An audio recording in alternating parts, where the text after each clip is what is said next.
Buenas tardes, chicos. Nada más necesito que me confirmen, como siempre, si me escuchan, si se ve, si se escucha. Hola, profe, sí. Hola, ¿qué tal? Dejo conectar la cámara un minuto.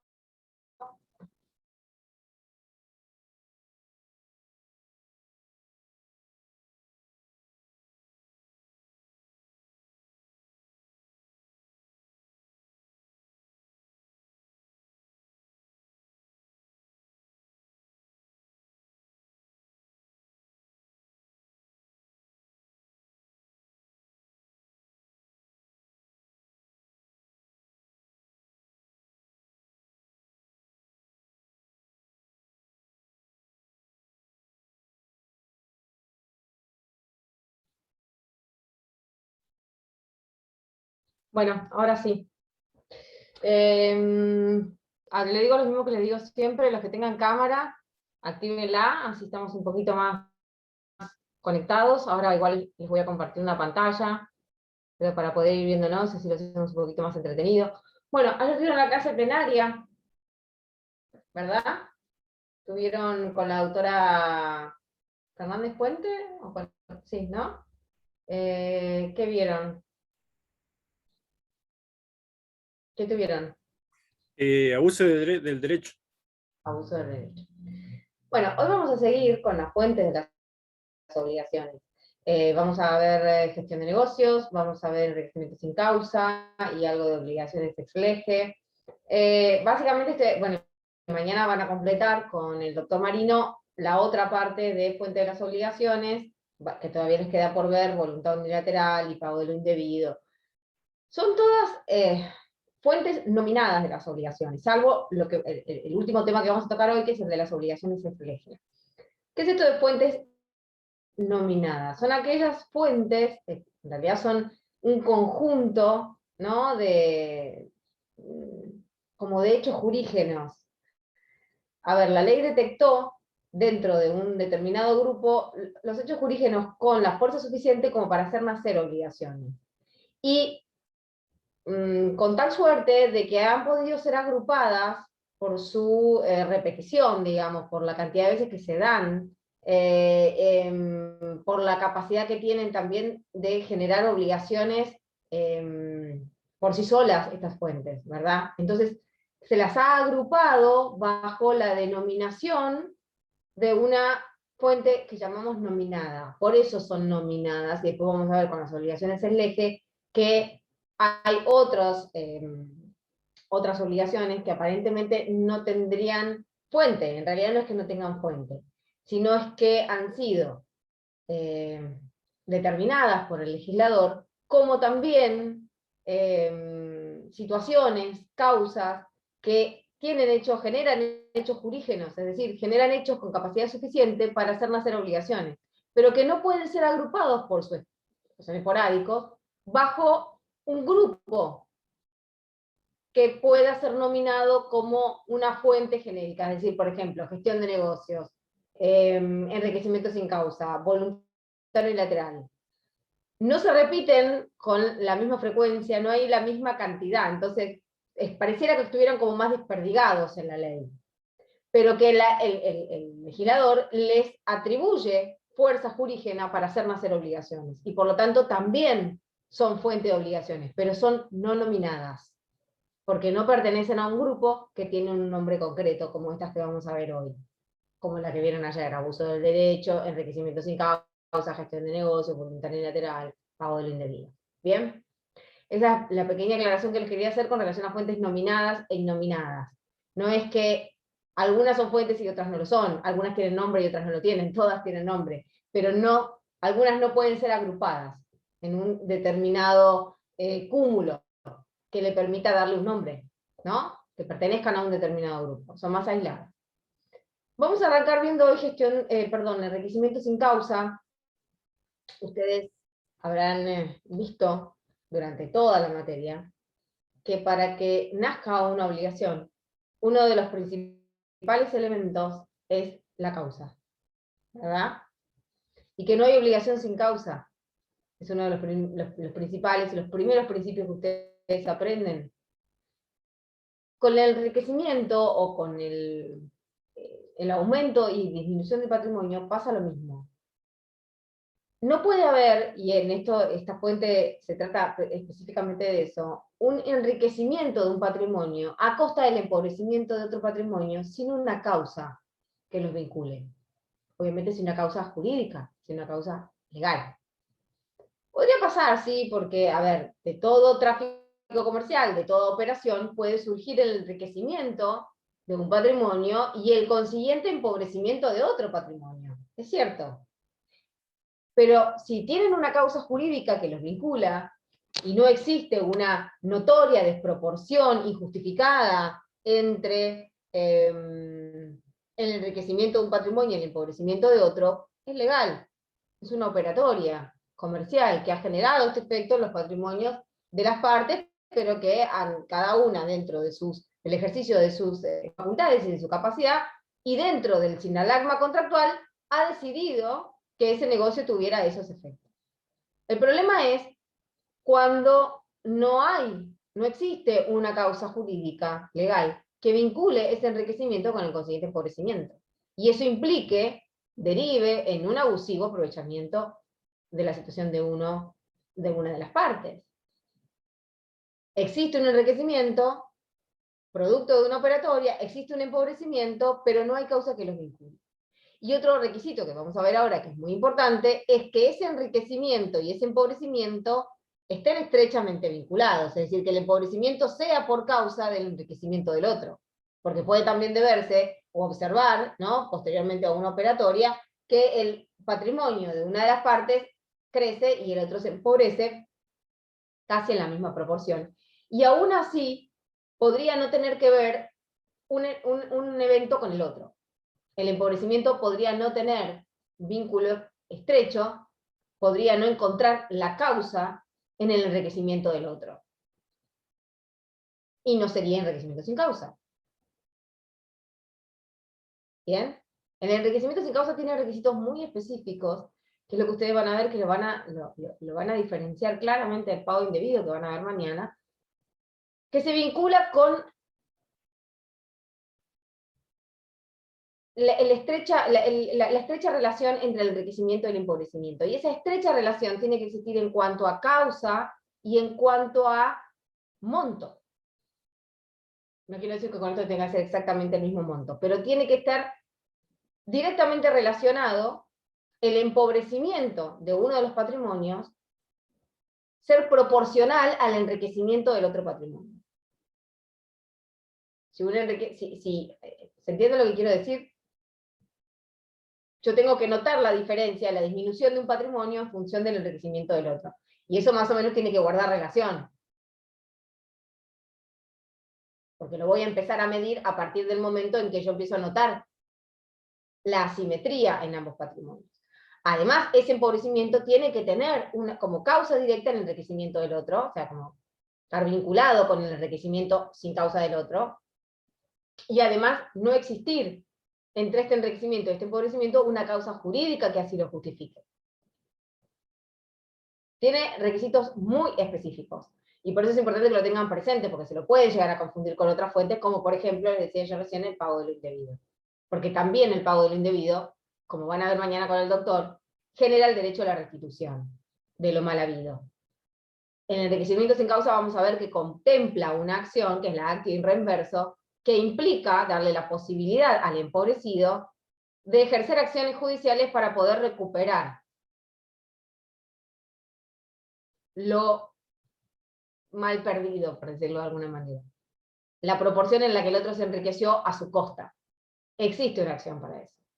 Pero para que podamos ejercer esa acción, tiene que haber un deslinde perfecto de estos requisitos que les nombré. Ahora yo les voy a compartir una pantalla. Bien.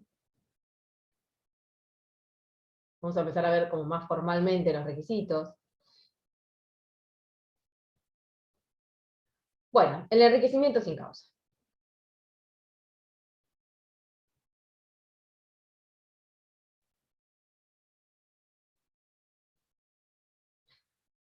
A ver, ¿qué les puse yo acá? El patrimonio de una persona es una realidad fluyente. ya que desde que se nace hasta que se extingue experimenta constantes mutaciones. Y los bienes que los integran, concepto de bienes artículos 15 y 16 del Código Civil y Comercial, pueden aumentar o disminuir su valor intrínseco, pueden deteriorarse, perderse o mejorarse materialmente. Y lo que quiero decir con esto es, el patrimonio de una persona es mutable, no es estático. Desde que nacemos hasta que nos morimos no tenemos el mismo patrimonio.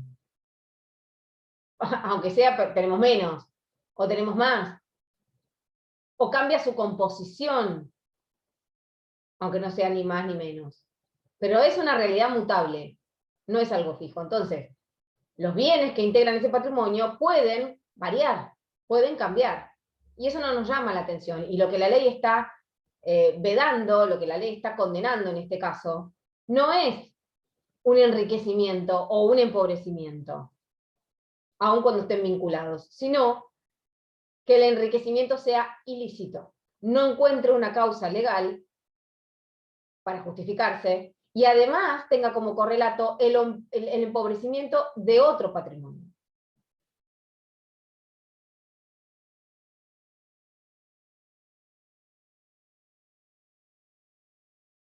Esto ya más o menos te lo dije, el patrimonio nunca permanece estático, se proyecta no solo en su integración, sino también en su valor económico, más o menos algunas notas para que tengan en cuenta.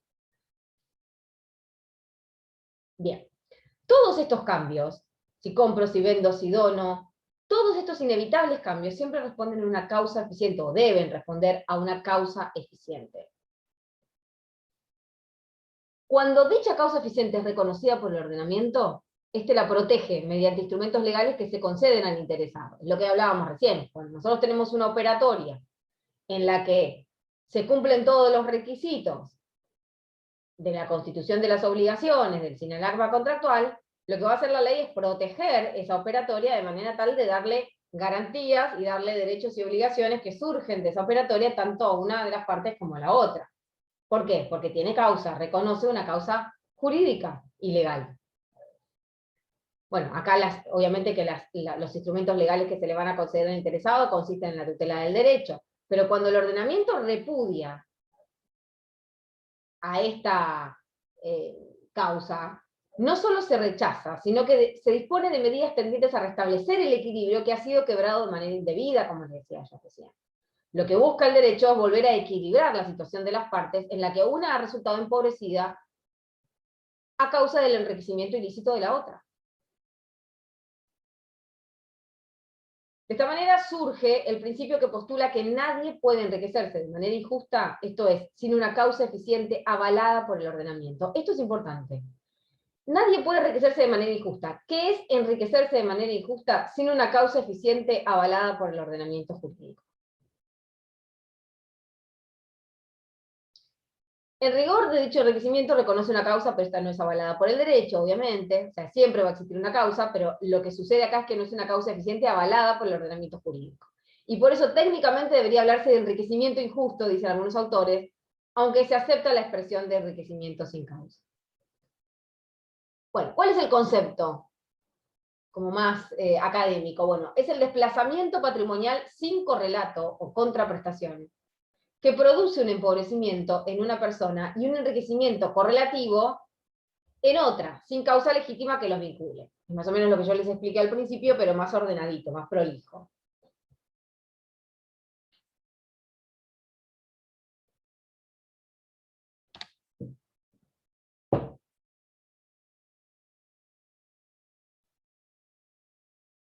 Bien.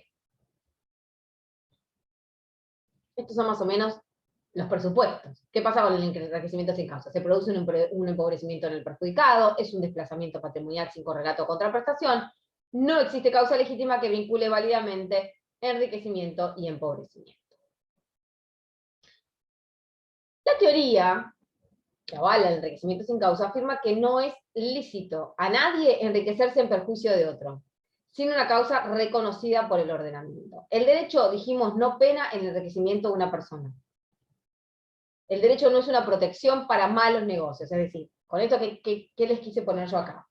Tener presente una cosa, el ordenamiento jurídico no va a proteger a alguien, como les decía yo al principio, que se empobrece aun cuando sea directamente proporcional con el enriquecimiento de otra persona, si en ejercicio de sus plenas capacidades llevó a cabo un negocio lícito, con todos los requisitos del consentimiento, y le salió mal.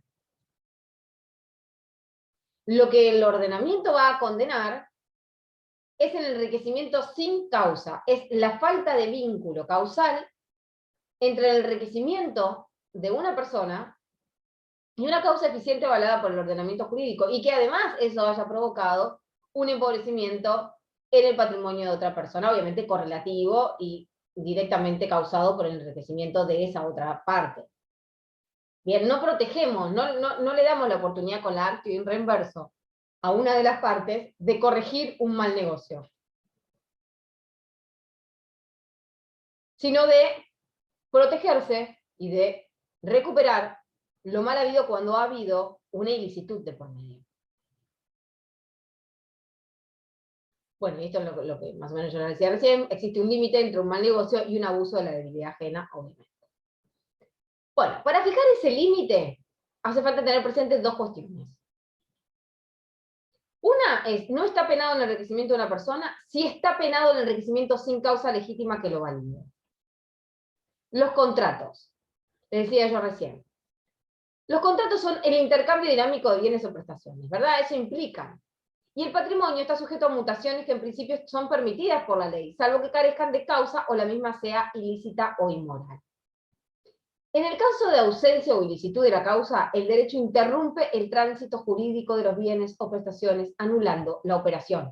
Eso es lo que sucede en el supuesto de enriquecimiento sin causa, como también sucede en otros casos de pagos indebidos, de pagos por error. O pago, lo que también llamamos pagos sin causa. Pero en el caso particular del enriquecimiento sin causa, va a interrumpir el tránsito jurídico de los bienes. Es decir, vos te quedaste con lo que le correspondía al otro, abusando de la debilidad de la otra persona, vas a tener que reintegrarlo. Ahí se interrumpe el tránsito, esta cadena que se forma entre las operatorias jurídicas que comenzó el que se enriqueció a costa del empobrecimiento del otro. Para ello, el derecho otorga al perjudicado una acción, como le decía yo al principio, para volver las cosas al estado anterior, a través de la acción de restitución o reintegro. Esperen que lo saqué muy rápido. Acción de restitución o reintegro, también llamada la actio in rem verso.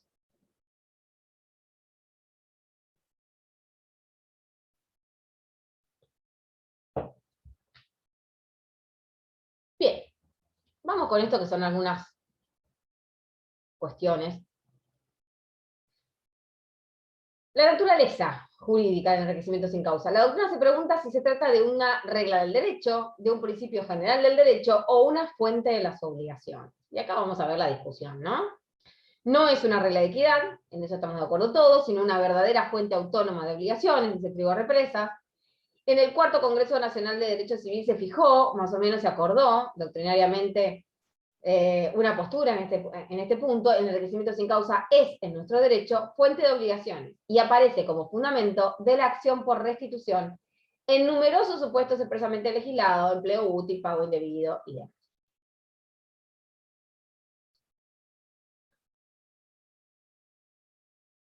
Bien, ¿qué es entonces? Perdón, acá hay la postura que sostiene que el enriquecimiento sin causa es un principio general del derecho, dice que es un principio general que informa todo el ordenamiento jurídico, complementario del fundamental axioma sum quique tribuere, que es dar a cada uno lo suyo, ya creado por el jurista Ulpiano. ¿Cuáles son las críticas que se le hacen? En principio se debe alterar el enriquecimiento. El ordenamiento jurídico admite y tolera enriquecimientos moralmente reprobables, por ejemplo, una deuda prescripta. Ahora, esto es lo que yo les decía, que alguien se enriquezca indebidamente, o sea, que en realidad en el caso, por ahí el ejemplo, yo les puse acá deuda prescripta. La deuda prescripta, ¿ustedes se acuerdan lo que es? ¿Ya lo vieron a esto de prescripción? Sí, ya a esta altura sí. Saben que una deuda prescripta es un deber moral, no es una obligación civil para la postura, por lo menos mayoritaria, de la doctrina. Es decir, que no tiene, ¿qué es lo que le falta el vínculo, no tiene exigibilidad judicial.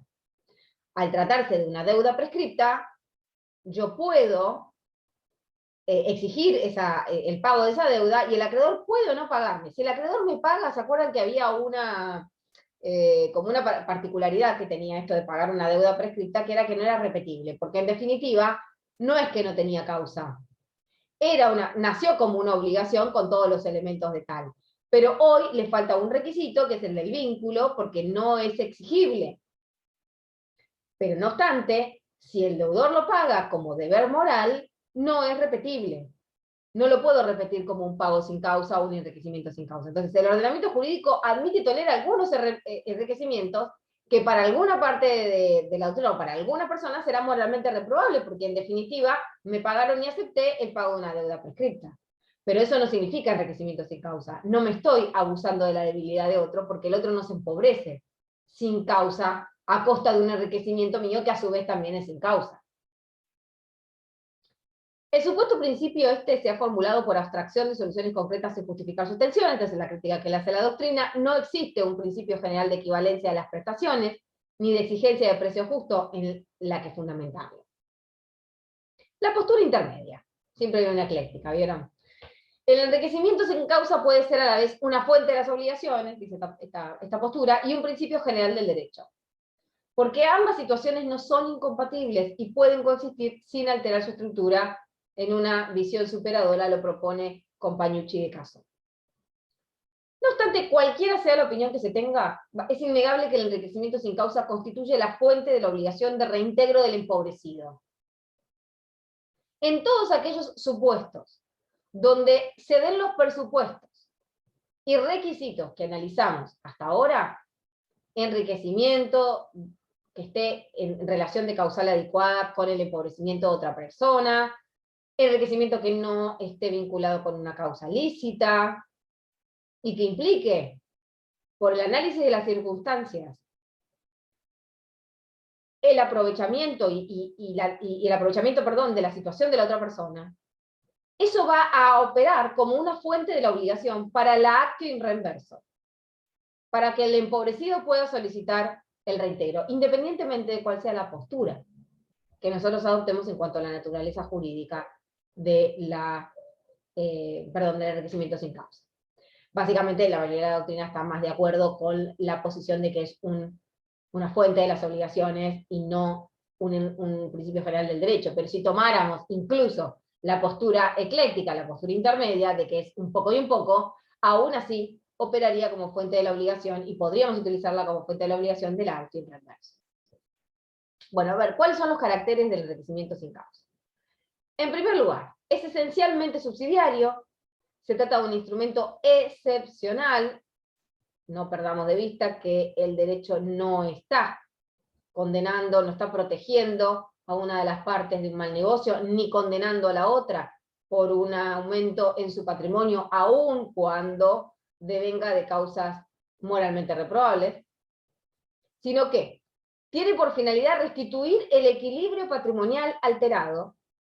Su base fundamental radica en principios y en una norma precisa, que es el artículo 1794, que lo vamos a ver ahora, y constituye una herramienta aplicable en prácticamente todos los ámbitos del derecho.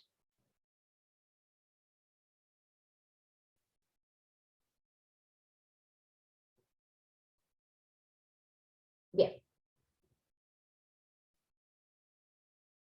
¿Cuál es la postura de nuestro Código Civil?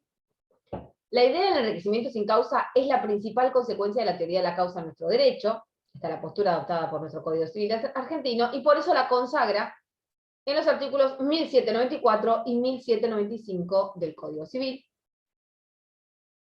¿Cómo la caracteriza el artículo 1794? Bueno, toda persona que sin una causa lícita se enriquezca a expensas de otro, está obligada, en la medida de su beneficio, a resarcir el detrimento patrimonial del empobrecido.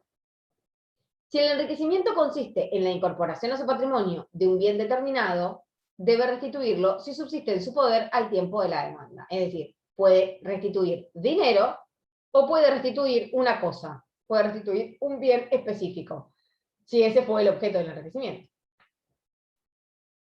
Y fíjense acá que la definición les está marcando un carácter importante de la actio in reverso, que lo vamos a ver ahora, que es la medida de su beneficio. Les dice, toda persona que sin una causa lícita se enriquezca a expensas de otro, está obligada, en la medida de su beneficio, es decir, que tiene un límite, la actio in reverso lo va a encontrar en la medida del beneficio de aquel que se ha enriquecido y en la medida, obviamente, del detrimento patrimonial del empobrecido. Es decir, tiene un límite.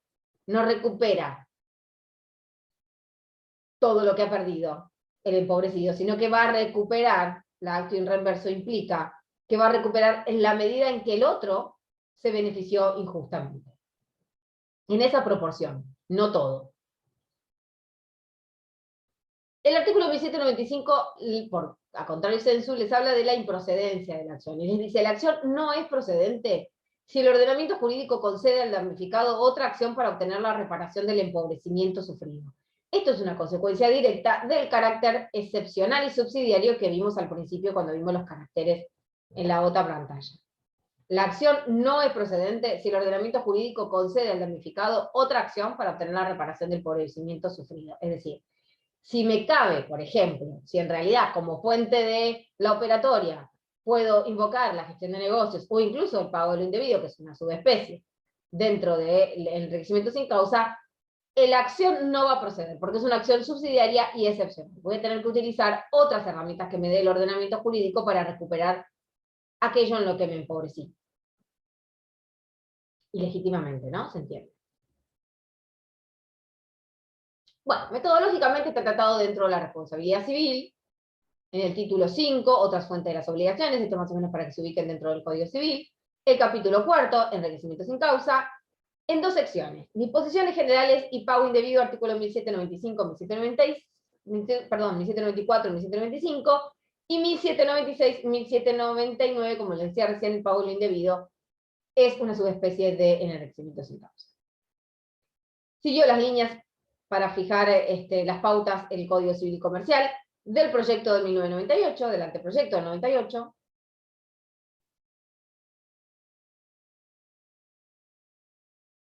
Bien. ¿Cuáles son las acciones fundadas en este principio que enervan la acción general de enriquecimiento? La acción reivindicatoria, la acción de resarcimiento de daños y perjuicios y la acción derivada de la gestión de negocios. ¿Vieron como yo les decía recién? Estas son algunas de las acciones, no todas, que van a impedir el ejercicio de la acción de enriquecimiento sin causa si tenemos a disposición estas tres, que a veces, a simple vista, pueden llegar a tener hasta la misma fuente. Bueno, y por último el empleo útil, que tiene una diferencia, que lo van a ver más adelante, con la gestión de negocios. El pago por subrogación y nada más.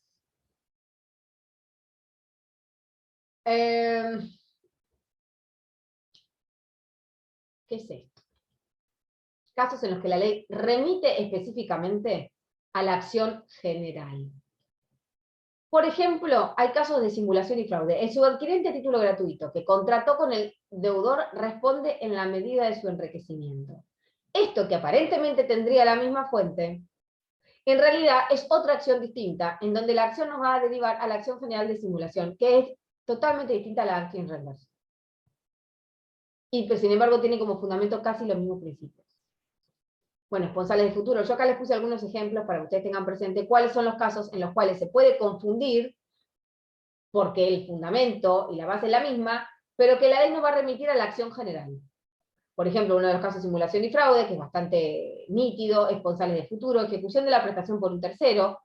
En caso de que se haga con oposición del deudor, nace para el orden la acción de enriquecimiento. ¿Vieron el artículo 882, inciso C?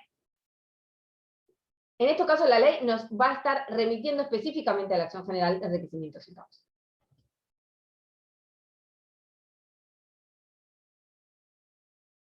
Bueno. Estos son otros, bueno, me parece que les puse unos cuantos acá, porque esto era parte de una clase que específicamente de enriquecimiento sin causa.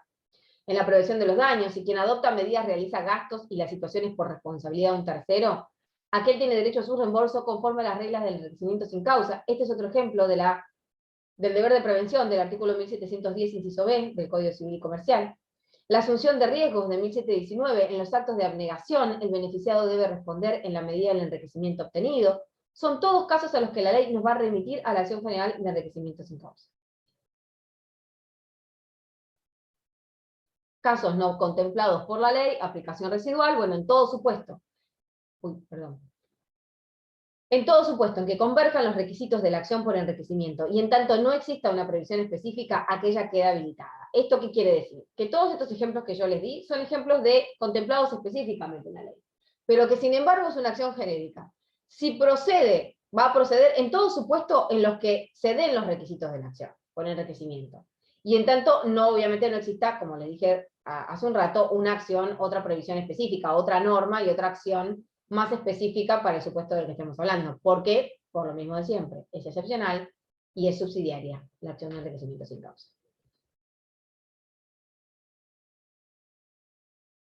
Bien, ¿cuáles son los requisitos? Y esto es importante, lo tengan presente. En primer lugar, que haya un empobrecimiento de otro, obviamente, que se produzca el enriquecimiento de alguien, directamente proporcional, que no exista otra solución jurídica para el problema, que se compruebe una falta de causa lícita que genere o legitime el enriquecimiento de este, y que exista correlación entre el enriquecimiento y el empobrecimiento. Dados estos requisitos, podemos ejercer la acción reversa, siempre y cuando no exista otra acción específica. Y por último, que el enriquecimiento y el empobrecimiento, bueno, sean actuales y persistentes al momento de dictar sentencia. Esto no se los dije, pues ya es más un requisito procesal que otra cosa, pero claramente tiene que estar, que lo quiero marcar y se me va. Tiene que estar, obviamente, subsistir al momento del dictado de la sentencia. Es lo mismo que los daños. O sea, se supone que cuando uno va a reclamar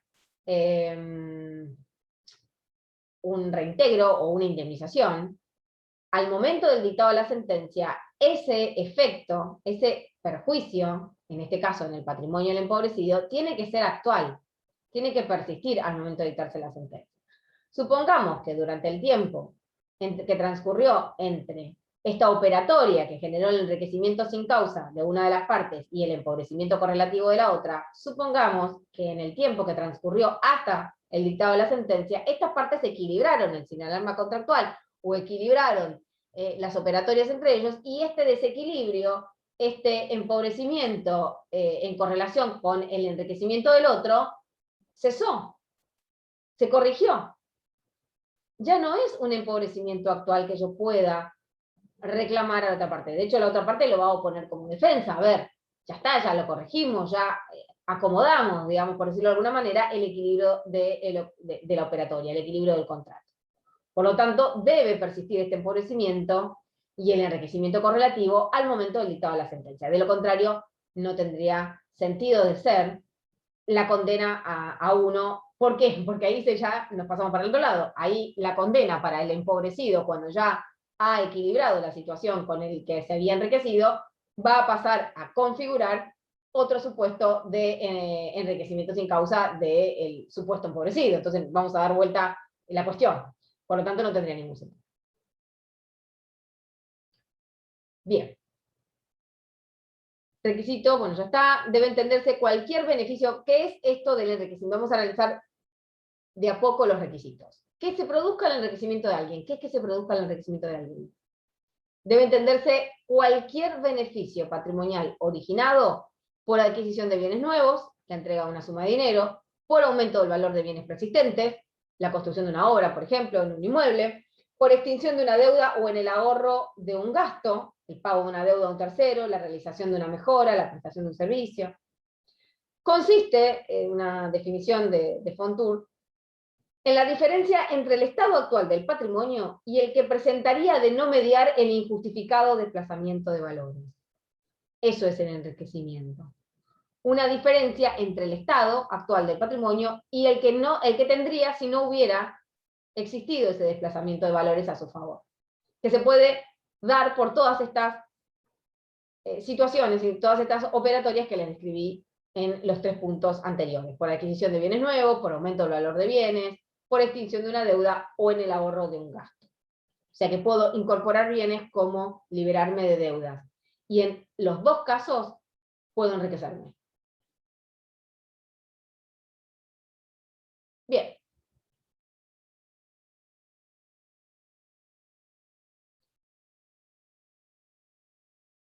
¿Cómo puede enriquecerse alguien? por el hecho del enriquecido, es decir, realizó una operatoria, por lo cual hizo ingresar bienes en su patrimonio, como lo veíamos en la pantalla anterior, por el hecho del empobrecido, es algo que hizo el empobrecido por él y él no tuvo que hacer nada, no hubo contraprestación al efecto, por el hecho de un tercero, es decir, un tercero pagó algo que le correspondía pagar a él, esto que veíamos en la pantalla anterior, me liberé de una obligación, me liberé de un gasto, me liberé de un pago, o por el hecho de la naturaleza también, la adjunción mezcla, la confusión, siembra, edificación, plantación, que son todos aquellos casos en los cuales naturalmente un patrimonio o un bien acrece.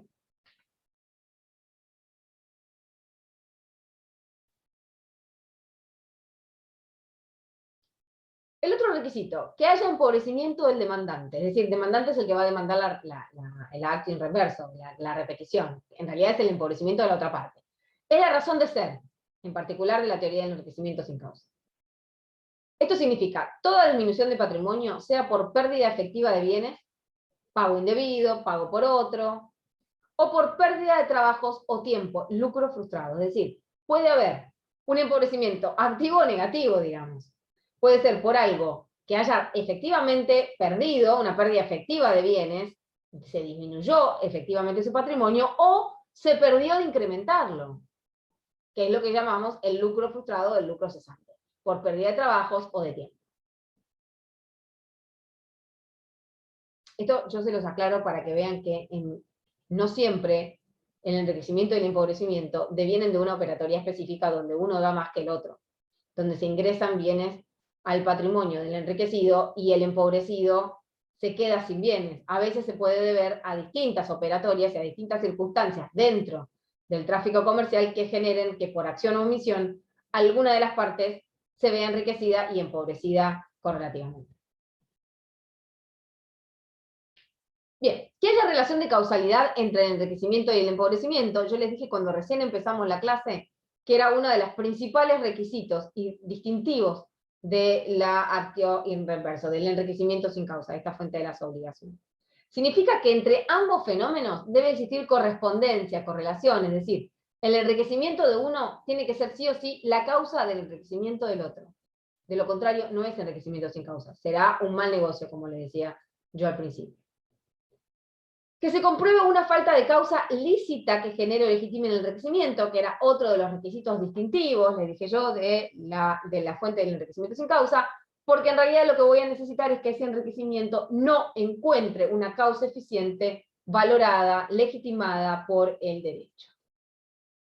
Se hace referencia a la ausencia de causa fuente, es decir, cuando no media interpartes entre las partes, una relación contractual, un hecho ilícito u otra fuente de las obligaciones que legitime el traspaso patrimonial de valores. ¿Se entiende? Hay ausencia, como les decía yo al principio, de causa-fuente. No hay una relación contractual que encuentre una fuente ilícita para justificar esa traslación de patrimonios. Un hecho ilícito u otra fuente de las obligaciones que genere, que legitime el traspaso patrimonial de valores. Bien. Y por último, derivado del carácter subsidiario, como les decía al principio también, que no exista otra solución jurídica para el problema, es decir, que no exista otra acción específica, que el demandante no tenga ninguna otra vía de acción o de derecho por medio de la cual pueda obtener la reparación del perjuicio sufrido. Acá le traje como una comparación con el Código Civil italiano, que la prevén algunos autores, porque la acción de enriquecimiento no es proponible cuando el perjudicado puede ejercitar otra acción para hacerse indemnizar el perjuicio sufrido. Me pareció como que estaba bastante gráfico, ¿no? Esto de qué significa que no existe otra solución jurídica para el problema, qué significa el carácter subsidiario de la acción reverso. Que la acción de enriquecimiento no es proponible, si no la podemos usar cuando el perjudicado puede ejercitar otra acción para hacerse indemnizar el perjuicio sufrido, que son algunos de los casos que ya vimos.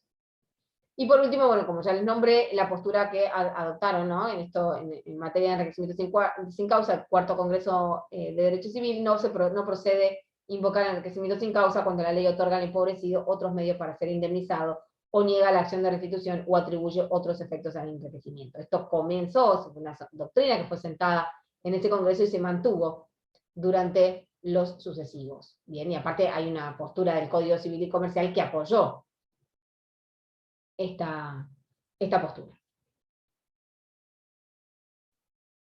Bien, carácter subsidiario, 1795. Improcedencia de la acción. Si ustedes tienen que justificar por qué la acción reverso tiene carácter subsidiario y excepcional, tienen que utilizar el artículo 1195. La acción no es procedente si el ordenamiento jurídico considera el damnificado otra acción para obtener la reparación del empobrecimiento sufrido. Esta es la justificación legal del carácter subsidiario. Bueno, esto ya, si la acción propia para perseguir la reparación a prescripto no ha sido rechazada, cosa jugada, la acción reverso no puede ejercerse, es lo que veíamos también al principio. Y por último, que el enriquecimiento y el empobrecimiento sean actuales y persistentes al momento de dictar sentencia, que es lo que les explicaba cuando empezamos a ver el cuadrito, se sostiene la necesidad de la actualidad y o persistencia. Tanto del empobrecimiento como del enriquecimiento al momento de la sentencia, porque de lo contrario la acción devendría en abstracta, no hay nada para resolver. Este es un criterio sentado por el artículo 1938 en cuanto a las mejoras útiles que hayan aumentado el valor de la cosa hasta la concurrencia del mayor valor existente. Bueno, y estos son casos de la irrelevancia de la conducta obrada por las partes. A ver, ¿en qué casos? Si se trata acá, les puse yo de una situación objetiva, en el sentido de que no es necesaria la comisión de acto ilícito alguno para que nazca la acción por enriquecimiento. Si se verifican los requisitos de procedencia, la obligación se genera, es decir, la obligación de restituir se genera. La ausencia de justa causa no es sinónimo de ilicitud. Se trata de un enriquecimiento sin causa y no por causa ilícita. Lo que se pretende no es un resarcimiento de daños, sino el restablecimiento de un desequilibrio patrimonial. Es lo que yo les explicaba al principio. No estamos hablando de actos moralmente reprochables, no estamos hablando de un acto ilícito, estamos hablando de un enriquecimiento sin causa fuente avalada por el derecho. Es decir, me alcanza con una actividad, con una operatoria lícita que no encuentre causa y que haya generado obviamente todos los demás efectos, el enriquecimiento de una de las partes, en relación causal adecuada con el empobrecimiento de otra, pero no necesito una causa ilícita, porque de lo que estamos hablando acá no es de un enriquecimiento ilícito, sino de un enriquecimiento injusto, como les decía yo al principio. ¿Y qué es injusto? Que no encuentre causa eficiente, avalada por el derecho. No siempre el enriquecimiento va a depender de un hecho ilícito. En el caso de que se hubiera producido un hecho ilícito, lo que se pretende, lo que podríamos utilizar es el resarcimiento de daños y perjuicios. Pero no el restablecimiento, como les puse yo acá, de un desequilibrio patrimonial derivado obviamente de un negocio entre las partes. Bien. ¿Hasta acá vamos, chicos? ¿Alguna pregunta? ¿Voy muy rápido? Estoy pasando rápido porque tengo miedo de no llegar. Bueno. El enriquecimiento sin causa tiene efectos. Primero, el enriquecimiento sin causa como fuente autónoma de una obligación de dar. Para el Código, el enriquecimiento sin causa constituye una fuente autónoma de la obligación de restituir o resarcir, prevista en el artículo 1794, que emplaza en calidad de acreedor al empobrecido y en la de deudor al enriquecido. Serán obligaciones de dar, generalmente de dinero, salvo que el enriquecimiento haya consistido en la incorporación de una cosa diferente al patrimonio enriquecido, quien deberá entregarla al acreedor si ésta subsiste en su poder al tiempo de la demanda, que esto también lo vimos cuando empezamos a hablar de los supuestos de enriquecimiento. ¿Cuál es el efecto principal del enriquecimiento sin causa? Primero, otorgar una acción de reembolso al empobrecido. Claramente, ¿de qué nos sirve, no? Estar hablando de todo esto. Analizar las naturalezas, analizar las teorías, analizar los requisitos. Básicamente, encontrar el fundamento de la acción de reembolso, que es la acción reembolso. Si el enriquecimiento consiste en incorporación a su patrimonio de un bien determinado, obviamente va a tener que restituirlo si subsiste en su poder al tiempo de la demanda. ¿Y cuáles son los límites de la acción? Que yo les explicaba y les decía, si ustedes leen el artículo 1794, van a encontrar los límites de la acción en la misma definición de enriquecimiento sin causa, del artículo 1794. Primero, no puede exceder el enriquecimiento, y por último, el deudor no va a responder por encima de la ventaja que obtuvo. Es decir, no le va a devolver todo lo que puso el empobrecido, o en toda la medida en la que la otra parte se empobreció, sino en la medida en la que él se enriqueció, y se enriqueció injustamente. Porque puede haber un porcentaje de esa operatoria en la cual ingresó dinero, bienes a su patrimonio, con causa justa, con causa eficiente, pero que hay una parte en la que no puede justificar, en la que no encuentra la causa eficiente. Bueno, ese porcentaje, en la medida del enriquecimiento injusto, va a ser la medida de la actio in reverso. Bueno, acá les puse algunos precedentes jurisprudenciales, esto no llegamos, chicos, a analizarlos. Son algunas visiones de la jurisprudencia nacional con relación a la figura del enriquecimiento sin causa. Bueno, esto es con relación al carácter excepcional, ¿no? La figura del enriquecimiento sin causa es el último valladar que el ordenamiento jurídico coloca para evitar un daño indebido. La indemnización no es integral, sino limitada, por tanto procede solo a falta de otras acciones que podrían poner remedio y con mayor amplitud de la situación. Fíjense que muchas veces cuando nosotros hemos estado hablando de algunas acciones de restitución, por ejemplo, cuando hablábamos de pago por terceros, cuando hablábamos de las acciones de reintegro en la relación interna en las obligaciones solidarias, que empiezan a jugar, ¿no? Estos principios de la restitución de lo pagado de más, veíamos que, en primer lugar, por ejemplo, se ejercían acciones específicas derivadas de la forma, ¿no?, en la que habían actuado, por ejemplo, el tercero interesado. Si el tercero interesado había actuado con conocimiento de la otra parte, podía ejercer la acción derivada del mandato. Si el tercero interesado había actuado en ignorancia de la parte para quien había hecho el pago, podía utilizar la acción derivada de la gestión de negocios. Si había actuado en contra de la voluntad de la persona para quien había hecho el pago, podía ejercer la actio in reverso, ¿no? Era como subsidiaria, siempre residual. Primero vamos a la acción específica. Bueno, en el caso de las acciones de tercero también podían, de pago efectuado por tercero, en algunos supuestos podían ejercer las acciones derivadas del pago con subrogación, ¿se acuerdan que eso lo vimos? Entonces, siempre la actio in reverso aparece como esa acción que viene a lo último. Cuando no me queda otra cosa, cuando no tengo otra acción específica a la cual acudir, acudo a los principios del enriquecimiento sin causa, y en eso justifico el ejercicio de la actio in reverso. Pero fíjense, y obsérvenlo en la medida que ustedes estudien las diferentes instituciones, que la actio in reverso siempre aparece como a lo último.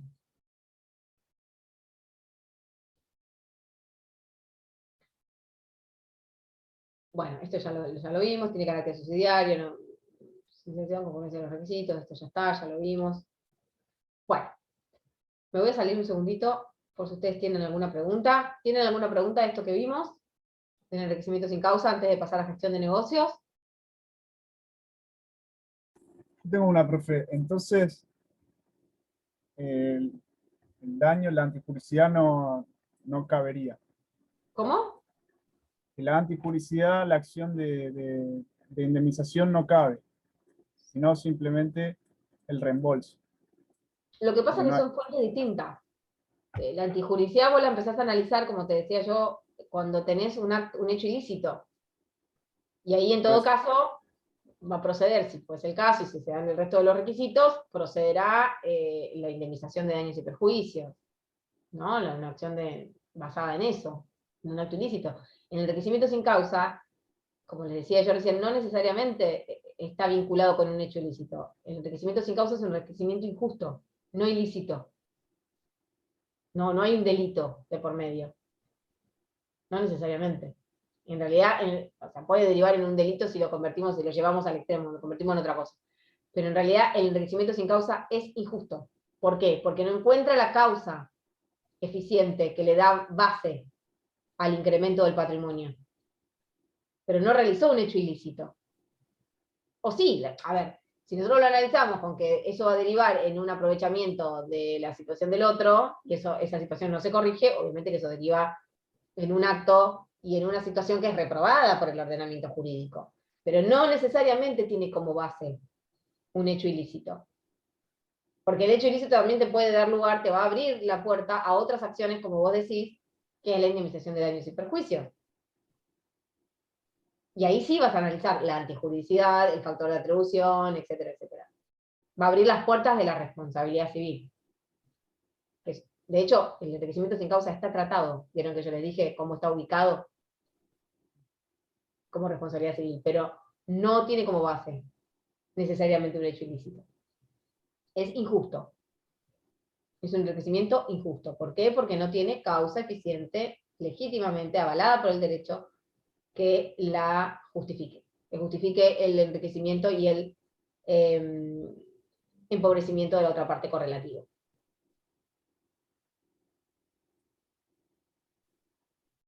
Yo sé que por ahí es difícil entender esto, pero son fuentes distintas. Entonces, se analizan un caso, se van a dar cuenta. Por eso yo les tiré y les puse en alguna de las pantallas ejemplos legales que están previstos específicamente en el código de la acción reverso, para que ustedes puedan identificar. Ah, mirá, caso de simulación o fraude, ejerzo la acción de simulación. Bueno, pero es una acción de enriquecimiento sin causa, basada en enriquecimiento sin causa. Para que puedan identificar cómo la ley trata al instituto, que es totalmente distinto a cómo trata las acciones emergentes de la responsabilidad civil. Cuáles son los presupuestos que se exigen para una y otra acción, son totalmente distintos. Por eso que machaqué tanto en el tema de los requisitos, los presupuestos, lo que tiene que estar sí o sí para hablar de enriquecimiento sin causa. Porque no solo es subsidiaria, es excepcional. ¿Te contesté, Luca? Sí, sí, gracias. ¿Alguna otra?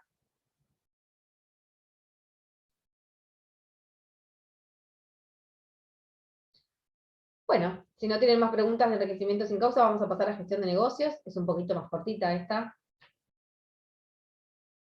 Esta ya les va a resultar un poquito más conocida porque algo vimos de esto cuando estos ejemplos que yo les daba, ¿no? Cuando vieron obligaciones solidarias, cuando vieron pago por terceros, cómo recupera, ¿no? lo invertido. Bueno, es a través de esta acción, de la acción de gestión de negocios, que ahora la vamos a ver de una manera un poquito más específica como fuente de las obligaciones. Bien, ¿están viendo la pantalla? Sí.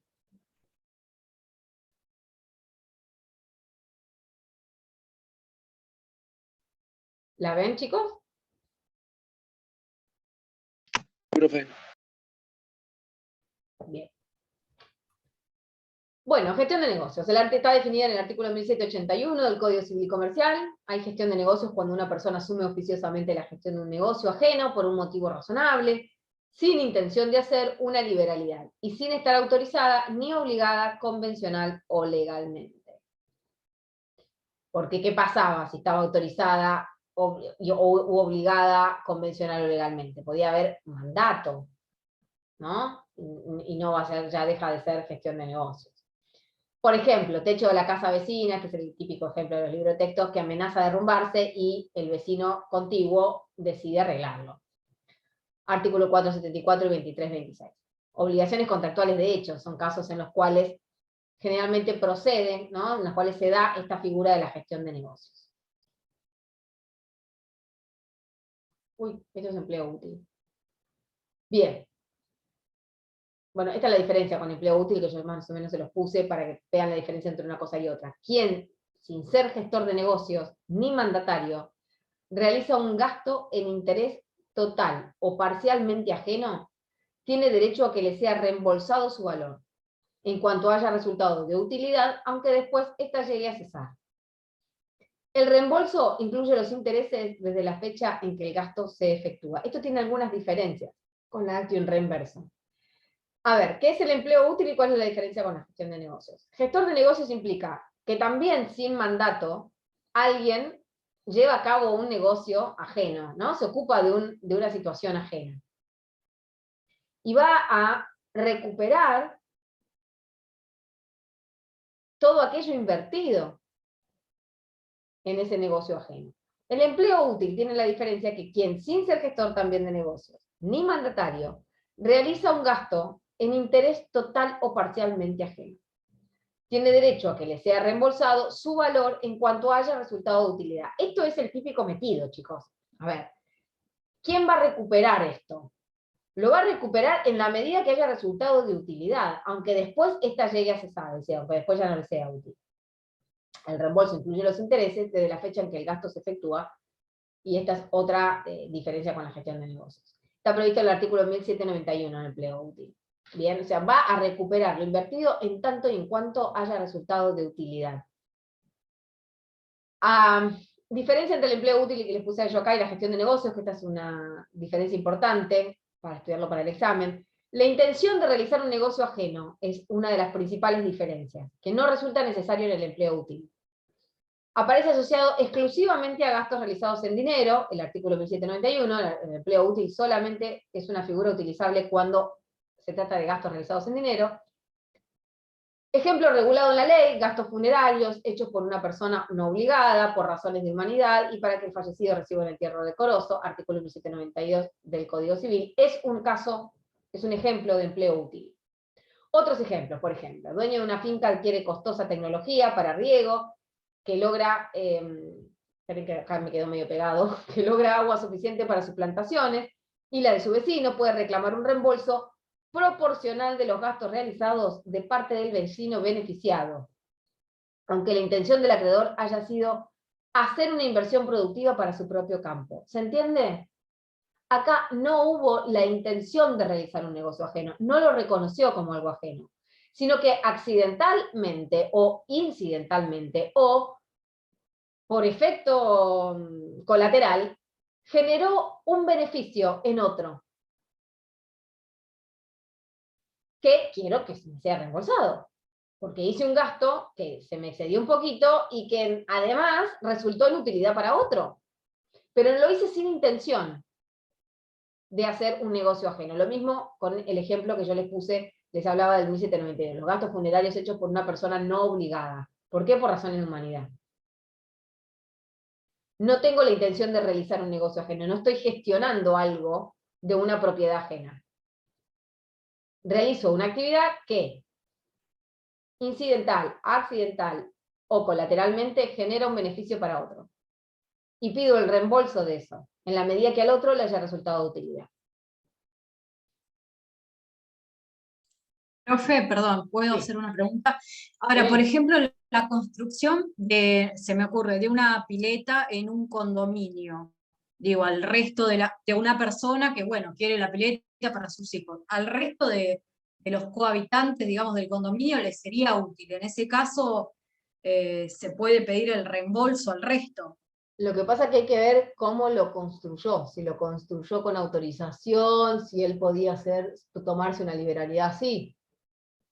¿Entendés? Porque ahí, vos que me estás dando el ejemplo de un consorcio, tienen un acta y... Claro, como de un condominio, de un... Sí, como si fuera un barrio privado.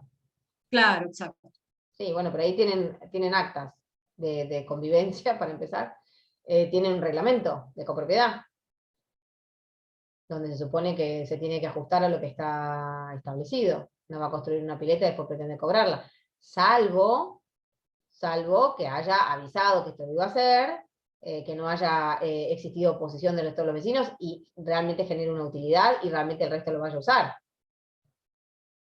El ejemplo estaría bien en ese supuesto. Lo que pasa es que yo me fui al ejemplo, digamos, práctico, o sea, a lo real. Tienen un reglamento de copropiedad, difícilmente se puede alargar a hacer una pileta y nadie le diga nada.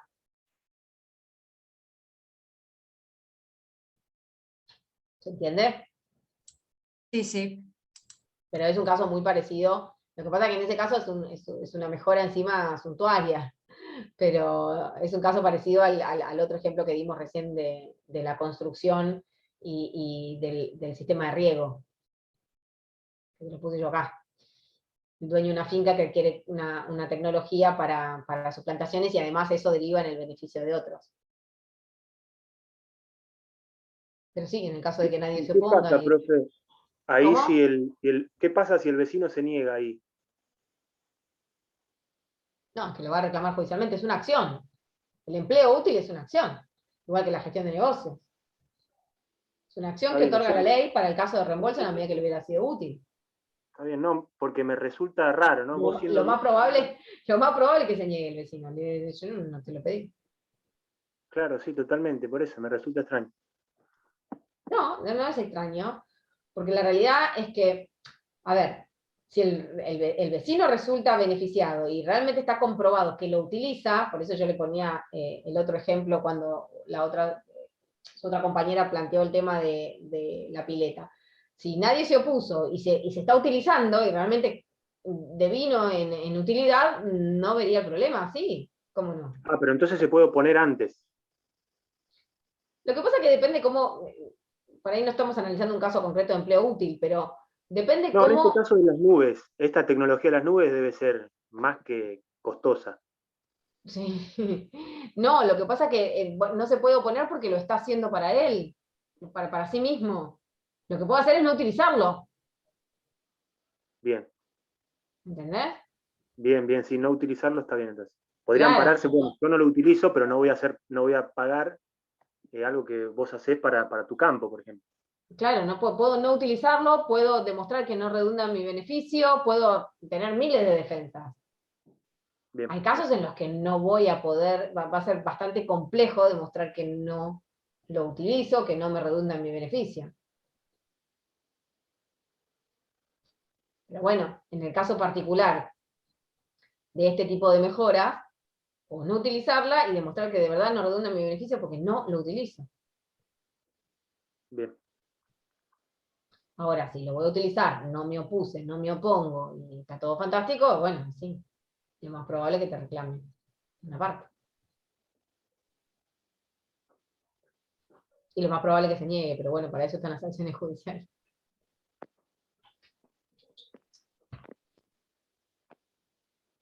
¿Alguna pregunta? Con relación a las obligaciones ex-lege, es más o menos lo que le dije al principio, no me voy a extender mucho más en el tema, son aquellas obligaciones en las cuales a ver, la causa eficiente de las obligaciones en las obligaciones ex-lege es la voluntad del legislador. No hay una fuente específica nominada, que es lo que yo les decía. Son como obligaciones que están desperdigadas en el código y que aparentemente no encontrarían su fuente en las fuentes nominadas. ¿En dónde está la fuente? ¿No tienen fuente? Sí tienen fuente, es la voluntad del legislador. Legalmente nacieron de algún lado, nacieron de la ley. ¿Cómo nacen de la ley? Por ejemplo, a ver, la obligación de pagar alimentos por razón de parentesco, que en realidad esto es, no son los alimentos directos a los hijos, o por solidaridad familiar. Por el principio de solidaridad familiar. No encontraría una fuente nominada, pero es una obligación y tiene fuente legal. Lo que quiero que se entienda es que las obligaciones ex lege no son obligaciones sin fuente. Son obligaciones que no pertenecen, no nacieron de una fuente nominada, de estas que están agrupadas, como yo les decía cuando arrancamos la clase.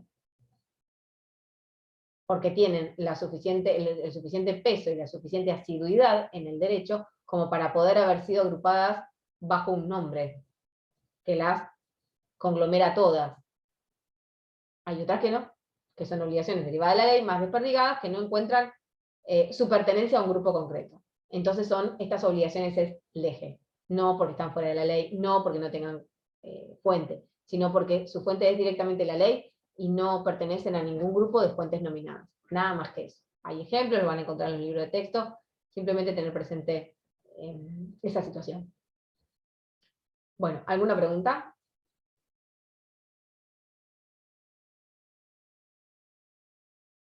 ¿Entendieron todo?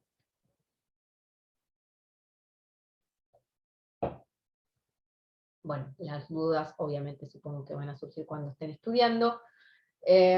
Básicamente estos son los lineamientos generales de estas fuentes de las obligaciones. No tiene mucha más complejidad que esto. Gestión de negocios lo vieron hasta el cansancio un montón de veces, la acción de gestión de negocios. Y el requisimiento sin causa, que por ahí faltaba profundizar, sí creo que lo vimos bastante completo hoy, y esto sí es importante para el examen, porque es una de las fuentes, si bien es una acción residual, una acción excepcional y subsidiaria, como fuente de las obligaciones es principalísima. Así que debe ser como exhaustivamente estudiada, por eso me extendí un poquito más con eso. Bueno, chicos, si no hay preguntas, nos vemos mañana. No, conmigo no. Se ven con el doctor Marino mañana, con lo que falta para terminar con la unidad de fuentes. ¿De verdad? ¿Ninguna pregunta? ¿Cerramos? Bueno, suerte en el examen porque conmigo es la última clase. Así que bueno, nos vemos en el parcial y esperamos que sea la última vez. Hasta luego. Chao, chao. Chao, gracias. Hasta luego.